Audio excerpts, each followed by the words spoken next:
My name is Erica Anderson. I'm with Slate, a website and podcast network, and it is my very great privilege to introduce Sara and Erin Foster.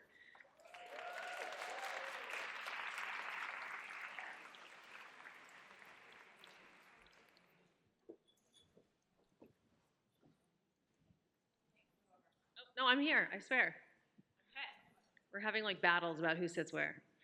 Guys, The banter's starting already. I know. Yeah. We're like fighting 10 feet away. I don't know we if are it's like, not fighting. Stop. This is a tricky room because I don't want to put my back to anyone. Okay. Face forward, girl. Face forward. Hi, everybody.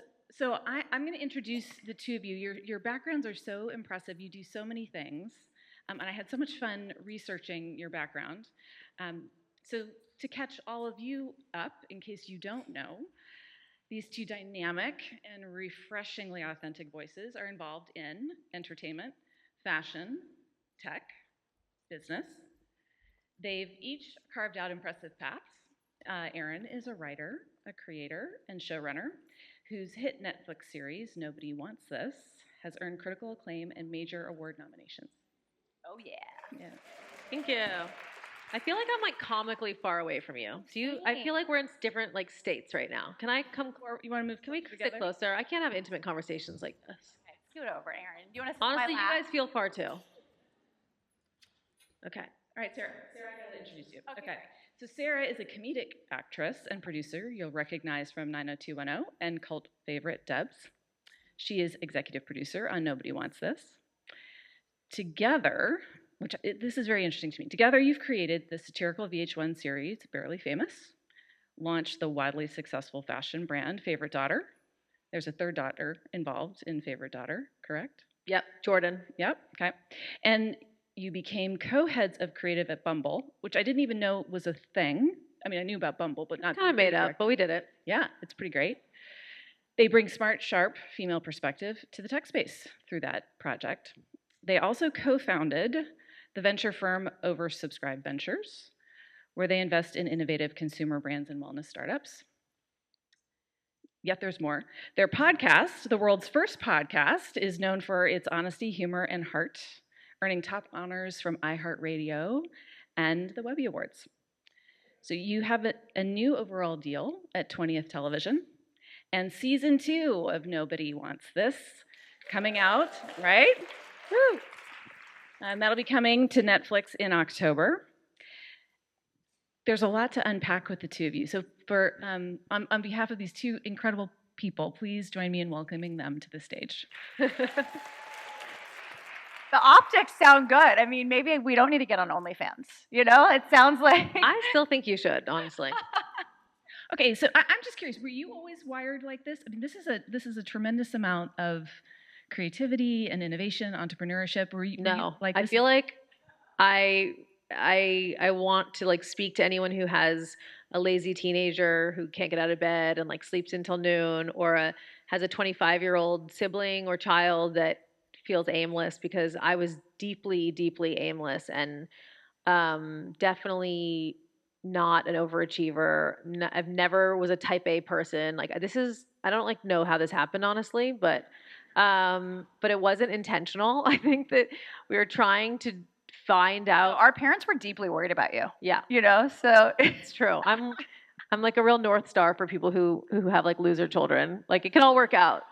Because I never did well in school, and I felt very lost for a very long time. I didn't get my first professional writing job until I was 29 years old in the TV space. And so I think that the way that it happened that we have all these things for you to list is as we were trying to figure out who we were and what we were good at and what we wanted to do, we started trying different things out. And we started just doing stuff, and some of it worked, and you don't hear about that stuff. That's not being listed. The things that did work are being listed, you know? And so some of it was born out of failure. When we took the job at Bumble, we sort of felt like we were in a lull in our writing, producing, acting careers, and thought, okay, well, this is an amazing opportunity. It's super out of our comfort zone, and maybe the entertainment stuff's not going to happen for us. And so we have to take opportunities that are put in front of us. Let's take this opportunity. Maybe our acting writing careers are cooked. That's okay too. And so they kind of start to stack up because you're trying out different things. And then once we start something, we really try to put our all into it. And then kind of at the same time, everything started to work. And then we suddenly had like 7 jobs. I would say our world shifted when, I mean, I was so focused on I have to be an actress. My only value, my only self-worth is if I can make it in this profession that I've told everybody I was going to make it in. And I was so blinded by that I was so closed off to being open to other opportunities, to taking risks, to betting on myself. I mean, acting is, I don't want to talk down to it because it's been amazing for us, and I think Barely Famous was the thing that really gave us our platform, but it's a really hard industry because you're really every day just living at the mercy of someone else's opinion of you. And you can really start, my self-worth was like tanked at a real point in my late 20s. So I think our world opened up when we started going, let's be open to new opportunities. Let's see, maybe our value is somewhere else. And then of course the acting things come once you become okay with not getting them anymore. I'm curious, the two of you have each other. When you were hitting those moments of self-doubt, do you think having each other to process that with led you to finding new paths? Would it have been different if you were on this journey alone? It's impossible to know, but I think that sometimes we've had opportunities where, it's kind of like any relationship where when one person is struggling, the other kind of starts to pick up the slack. And so there were times where, like, Sara operates with more fear than I do. Failure is not as scary to me as it could be for Sara. Failure is very scary to me. Mostly because I've failed so much in my life that I'm just really used to it. It's your default setting. Yeah. Well, 'cause when we were growing up, Sara was like the best at every sport and like got straight A's, and I, like couldn't get arrested. I was just like every door opened for her, and then it It's just like like a miracle you didn't get arrested. I was actually saying finishing it. Yeah, it is. Every door would open for her, and then it would just like slam in my face. And so I got very comfortable with it. And so as an adult, I don't have a lot of fear around failure. And I think that I go into things knowing, for instance, if we had started our podcast and it had failed, which many do, it's very hard to maintain a podcast because people listen in the beginning and then they get bored. And but if it had not worked, and somebody said, "Oh, what happened to your podcast?" Most people are going to say, "You know what? It wasn't for me. I got really busy and I just wasn't enjoying it, so I just kind of tapped out on it." That wouldn't be the truth. What I would say to that person is, honestly, no one really listened to it. Like it's hard to maintain. Like it didn't really work, so we weren't going to do it. And I really try to live with the truth, whatever the truth is, and that has helped me be more comfortable embarking on things that might work and might not work. I don't know what your question was. I don't think I answered it. You answered her question. I mean, that was beautiful. That was a great story, but I don't know that you answered her question. If being together helped, which is that, yes, guys, give me a microphone. Hello, are you with us? I just don't even remember where I am. Yes, I think that it helps because we push each other, and there are times that the fear, that's what I was talking about, is that sometimes Sara has fear, so she resists going into some new venture, and I push her to be comfortable with the fact that if it doesn't work out, that's okay, but we got to try. Well, like the Bumble opportunity, for instance, when that came around in 2017, we were finally being taken seriously now as comedic actress writers, which that was new for us. And when we Certainly for you. It was definitely new for me. And when we met Whitney Wolf, who, the founder of Bumble, she came to us and she was like, "Look, I'm launching this vertical of Bumble, BFF and Biz. And you girls are the perfect people, I think, to launch this, to launch these verticals. Come and make finding a friend or a coworker on Bumble feel relevant, feel cool." And I was like, "What?" We are Sarah not. was like, I am an actress. Yeah. And she was like, are you sure? Yeah. I was like, I can't do this. I was like, first of all, we'll never be taken seriously. And this was 2017, right? So this is kind of before. Now it's kind of normal. We're seeing talent like looking for these positions in tech companies. But it was a scary moment. I was like, oh, I guess this means that I failed as an actress if I'm now going and taking this, this Tech job. yeah. And Erin was like, I'm telling you, this is going to lead us to something. It might not be obvious to us that this is going to align with the things we want to do, but it's going to take us, and our friends made fun of us. People were like talked a lot of trash about it, and it turned out to be like really one of the greatest decisions I think of our business lives. Yep. For sure. So the ability to take risks, sort of ideate and move. You're flying the plane and you're creating it at the same time, as well as just thinking about modern forms of communication. To me, show up in nobody wants this, right? So I'm curious, Erin, that did you walk in one day and say to Sara, "By the way, I've written something and you're in it," or turn to your husband? This is a big trigger for Sarah. You guys are going to hear it. Wait, Okay. why? Why is it a trigger? 'Cause she's like, this is not about me. And it's not. Oh, yeah. Well, Justine is a brilliant actress, but I'm not that ditzy. Like it's different. I mean, you can speak on how you create these characters. No, I didn't. Sorry, I'm going to let you finish your question. Well, I was almost there, and this is more entertaining than the answer I was asking for, so just keep going. We're like just lunatics. Who lets us do this? The answer is that no, Sarah was a part of the process much earlier. Sarah forces me to work, okay? I've been trying to retire for a long time. And So Erin wants to be a housewife. She's just desperate. She's like, not a real housewife. No, not one on a reality show. Like a stay-at-home mom. Yeah. And nobody will let me do it. It's very annoying. So Sarah's obsessed with making money. And we were in COVID. And I had written a pilot called Daddy Issues for Fox that I starred in. And Sara was a producer on it.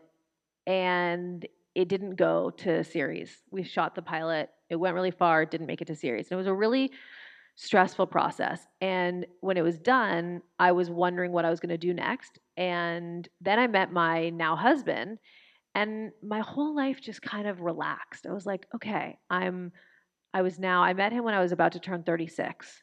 So I'm like, okay, I'm 36 now. I've tried the writing, acting, producing thing. I've gotten a little bit of success, but not enough to sustain. But now I've met this great guy. I want to have kids. What am I chasing? Like maybe it's not going to happen. Am I forcing this thing? Like I should just embrace the things that are offering themselves to me. And so I didn't really write for a while because I didn't really know what to pull from my experiences. I was in this healthy relationship and I wanted to protect it, something I'd never done before. And I didn't know what was going to be funny or interesting about it. I was like, I don't know, like my family loves him. How funny, he doesn't cheat on me. It's crazy. I mean, it's like, I didn't really know what to write about, what's entertaining about that. So I just sort of was like, who knew that people actually want to watch healthy relationships on TV? Well, because all my writing had always been about my failures, and I didn't really know what the angle was here. So anyway, we have a producing partner and manager, Ollie Obst from 3 Arts, and he also likes to make money. And he was like, there's a story here when I was converting to Judaism. There's a story here that's interesting. Let's call it Shiksa. And I was like, all right, fine. And so we sold this idea to the studio, originally for me to star in, and they bought it, and then COVID hit, and my husband was like, sorry, you sold a show about what? And I was like, it's about you and me and how like our families are so different, and you guys are like all conservative and like blah. And he was like, no, that's not going to happen. You can't write a show about, my parents are immigrants. They're like paranoid and private. And so then I basically the point is that these lives were kind of oil and water. My creative, independent life. I don't know if, I'm sure people have experienced it here. When you're single, you just worry about yourself, right? You come and go as you please. You make any decisions you want. You can take risks. You can do anything, and no one's really affected by it. And I was very used to living that way. And when I met Simon, he was like obsessed with me, like protecting the relationship, you know, and I had to like think of him, apparently. And And you had to get that snoring under control. yeah, I snore, Which guys. I do. Thank you for telling all of these women that I snore.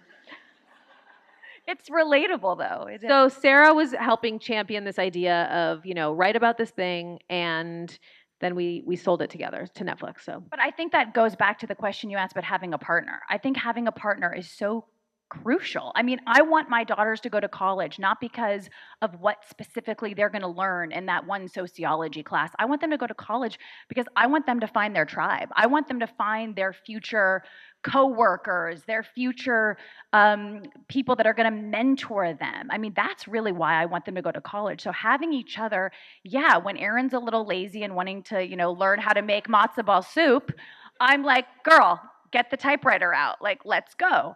And when I'm feeling, I don't write on a typewriter, to be clear. yeah. And when I'm feeling, you know, bad about myself, and when I'm feeling like I can't do something, she's going, yes, you can. Like, let's take this opportunity. So I do think having a partner is crucial. And it's like, you know how it is when you grow up with sisters, sometimes one's up here and the other one's down here, and it shifts, right? I mean, we've really we've done this in our relationship a lot, and it's contributed to all the things that you listed off. So, Erin, you touched on that when you developed this, you originally were thinking you were going to star in it. Yeah. So, can you talk a little bit about how that pivot happened? Well, the pivot happened because Netflix said, no, thank you. I think what they said is, oh, that's so cute. You want to star in it. You should totally do that. It just won't be on Netflix. Yeah. But definitely We go love to that for like an indie film that you sell to some other place. But for Netflix, we want this show to be a hit. definitely take that to like the Country Channel or something. Yes. I Yeah. don't think that exists, but yes. CMT, it does. It honestly was a blessing, Yeah. you know, and I'm not just saying that because it was a rejection. It was a blessing because there's a lot of strength in being a writer, creator, producer, star. It's a package. Like it's people know, okay, a studio is like, I know what I'm buying. So it was great to sell the show like that. But once we went to Netflix, I was now married. I was trying really hard to get pregnant. It took me so many years, and I was really deep in an IVF journey that was like all consuming. And when they said, you know, adorable, but no, we'd love to have Kristen Bell, I'm like, great, thank you. Like, I want to be a mom. I was very clear. When I had my first meeting with Kristen, she said, I know that you wrote this for yourself to star in, and I don't want to take that from you. And I was like, first of all, I don't have the choice. So thank you. But I was very honest there. I said, I'm trying to get pregnant. I really want to be a mom, and that's really where I want to be. And I don't want to be in a hair and makeup trailer at 5 a.m. That's not where I'm at in my life anymore. So it worked out perfectly because I ended up getting pregnant not like by accident, you know, very hard work, but I got pregnant during the strike.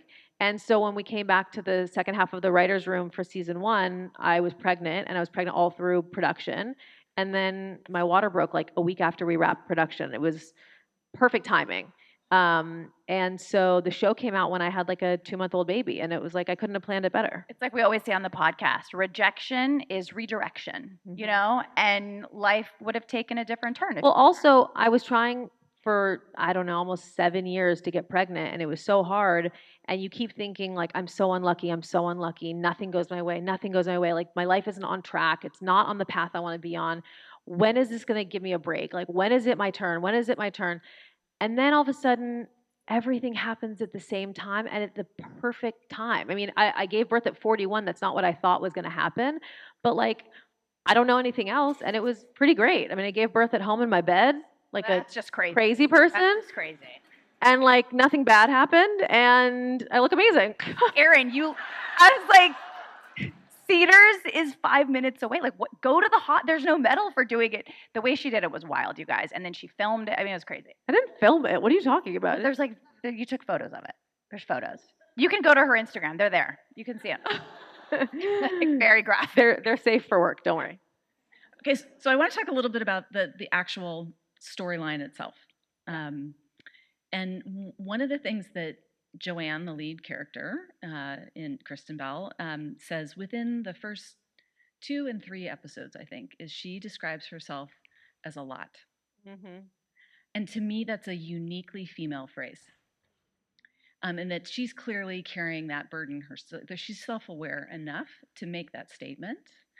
And then, of course, Noah sort of says, "I can handle that." But I'm curious. Have either of you heard that you're a lot, or what? No, I actually not a haven't. lot. Oh, people say it behind your back all the time. Yes, I think that being a woman is such a wild ride. I feel like we have 75 emotions at the same time, and a guy is like has two and is so confused. Um, I think that I did not want to write a character. I've seen this a lot. A lot of pilots actually are about a sort of unstable woman, right? That happens a lot. And I was very clear I do not want to write this girl, this woman, as like you're meeting her. She comes out of a bar at 3 a.m. and she's like, hailing a taxi and she's got like smeared mascara and she just had a one night stand and she's feeling shame. Like, I don't really know that girl. I know a woman who is complicated and insecure, but feels like she deserves all the things that she wants, but doesn't know if she's capable of pulling it off, and fights for this life that every time it's offered to her, she sabotages it and only wants to be with people who don't want to be with her. And that is real to me. And so I do think that I have felt like I'm too much for somebody.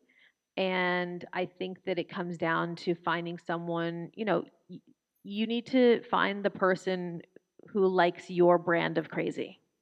And there's different brands. And I know my husband was not down for other people's brands of crazy, but my brand of crazy doesn't seem to overwhelm him at all. And so I think that what I learned in writing this show is that a lot of women feel that way. And it's really scary when you feel like you have two choices. I can choose someone who is strong and confident and maybe not trustworthy, or I can find someone who's nice and warm and loving, but like a little too soft for me, and I'm going to overwhelm him and dominate him. And I always thought that there was two choices, and there's this third choice that I didn't know existed, which is someone who's healthy and strong and confident and can handle your shit, but also be there for you emotionally and not keep you in this purgatory of wondering if you can trust them or not. And I think that that was an important story to tell because that's the aspirational story we want to tell. Not like being saved by the guy who didn't want to commit to you. And then, like, by the end of the movie, he's like, I choose you. It's like, what kind of win is that? When do you get to relax? And so I don't want that kind of love. I want like a stable love where the person is very clear about how they feel about you up front and you find it attractive. I think Amen, girl. Thank you. I also love, you normally see the roles flipped in television. Normally it's the woman who's like, I know what I want. I want you. And he's kind of like, I'm not sure. I don't know. And it was flipped here. It was nice to see the man clear at what he wants and then the woman being like, I don't know if I want you. I don't know if this is the life I want. I mean, it was like sort of a nice. I did think it was important in the episode you're talking about when she says, I'm scared that I'm too much, you won't be able to handle me, that that moment and that scene was really important to me to keep as is because I really wanted him to very confidently say, I'm not really looking for something casual. And if you are, that's totally cool, but I'm not really looking for fun. I'm looking for something real. And I think it's important because men do feel that way. They do say that. It doesn't make them weak. You want someone who is confident enough to say the truth. Yeah, vulnerability is hot. Vulnerability is so hot. And yes, right? I've had to learn as a woman in my 40s. I mean, I've just now recently learned that being vulnerable is okay. That being vulnerable is a sign of strength, not a sign of weakness. And my entire life, it's like, oh, if I say how I feel, I'm going to appear weak or not good at my job or not a good partner or not a good friend or whatever it is. And that's like just all bullshit. We've just subscribed to just where did we learn this? Who messed us up? I don't know. I did find season 1 so refreshing in that the conflict was staying together and navigating that together rather than the universe keeping them apart and trying to reunite by the end of the series. When you think about your sophomore season, is there a preview of the type of story that you're hoping to tell? Well, Netflix is here, so no. Um, they will kill me. Um, but I will say, can you guys leave the room, please, for a second? No, I will say that. There's a murder. No, I think that what I realized is I really, sometimes you have to play into it, of course, for a TV show, but I really don't like formulaic conflict in a show because you just feel the formula. And I think that being with the right person is much harder than being with the wrong person. When you are with an asshole, everything is their fault. They are lying, they are cheating, they are saying one thing, they're doing another, they're always the problem, and you are always an angel. You are like, look at me, look at what I put up with. This is amazing. I'm so resilient. I'll take anything and turn it into gold. I'm amazing. How does one person do so much? And then you get to be with somebody who's healthy, and they're like, sorry, what did you just say to me? What did you just slammed the door in an argument? You just like cussed me out. Like you can't speak to me that way. I'm a healthy person. I have boundaries and I expect a lot from my partner because I'm bringing a lot. That is so much harder because you have to look in the mirror and see all of your shit. And so I learned in writing the show that there is so much conflict that can come up in a great relationship because you're striving to be connected all the time and you're striving to be a good couple. That means that you have to consider each other all the time. You can't make a joke at a dinner party at their expense. You'll hear about it in the car on the way home. You know, like I learned that the hard way. And you have to, I just think that season 2 is a continuation of the relationship. And they're, at the end of season 1, they've chosen each other. And now it's like, so now what do we do with that, right? He's put his job on the line for her, and she's made her stance clear that she can't promise she would convert. That's what his livelihood is. And so, what's it going to look like? I have a million more questions, but they're telling me to wrap it up. So before we do, I know. The people don't want you to wrap it up. They can't pull us off the stage. Erin, there's other amazing speakers that are waiting to come on. So very in a nutshell, I think everybody here today is being asked a bit about advice for others, and you've shared a bunch early on, but I'm curious as sort of a closing thought of, how you've managed your career or advice for others as they're thinking about navigating theirs. oh gosh, this is so hard. I mean, I guess I would say, and we talk about this a lot on our podcast, and I touched on it a little bit earlier, but my life really opened up when I became open to new opportunities. And that just sounds so simple, but it's not simple. It was like I had to do a real rewiring of myself to be able to lean into that. And I don't know. That wasn't very eloquent. No, I think more eloquent on the podcast. Please listen to our podcast. You're honestly not, but I think that what I would say is, society really is set up to make you feel like you're the only one who's doing it wrong. And everybody else seems to like know what they're doing and have it all figured out except for you. And I felt like that for a very long time. And a question that used to really stump me is when people would say, where do you see your career going? What's your 5-year plan? Who do you look up to? Whose career do you want? And I used to be like, I don't know. I have no idea what it looks like. I don't know where I am in 5 years. I don't know. Am I trying to be Tina Fey? Am I trying to be, Mindy Kaling? I don't know. That's a lot of work. They work a lot. And I used to feel that I was somehow missing that part of my brain that was going to help me succeed because I didn't think that way. And I had friends who were in corporate jobs and they had like such a clear vision of like when they get their bonus and when they get, elevated to the next step. And I just felt like aimless. And I think that there are many structures like that that make you feel that you're somehow not wired the right way. And it's not true because there is no magic special path you have to be on, and the one that your friend is on that's working for them today might not work for them 2 years from today, and it might not work for you. And so I think just not waking up every day feeling like there's something that you're not in on and that everybody has it and you don't have it. I really just think that when that voice comes into your head, you have to remind yourself that everybody is in the same boat. And anyone who tells you that it's all about this plan or this plan, that's just the plan that they're prescribing to, but it might not be the right one. And there's no like God didn't make that plan. I mean, who is just a person, right? So you're in on it, and I know I said that in the pilot, like she's like, what's God? And like, I feel like everyone's in on something. It's because I always felt that way. And he says, you're in on it. There's no secret. And I think that applies to career as well. I would just also add, and we spoke You about had your this turn on the pod. I know, but I forgot.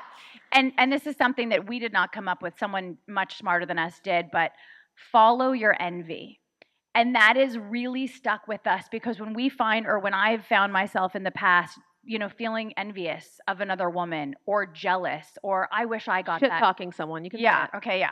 I wish I got that role, or I wish I did that. Like, that's a real clear sort of lit up map for you. Like, that's what you want to be doing, So I think if you're like, who am I? What do I want to be doing? What career path? What this? Like, follow your envy. Who came up with that? Follow your envy. It wasn't us.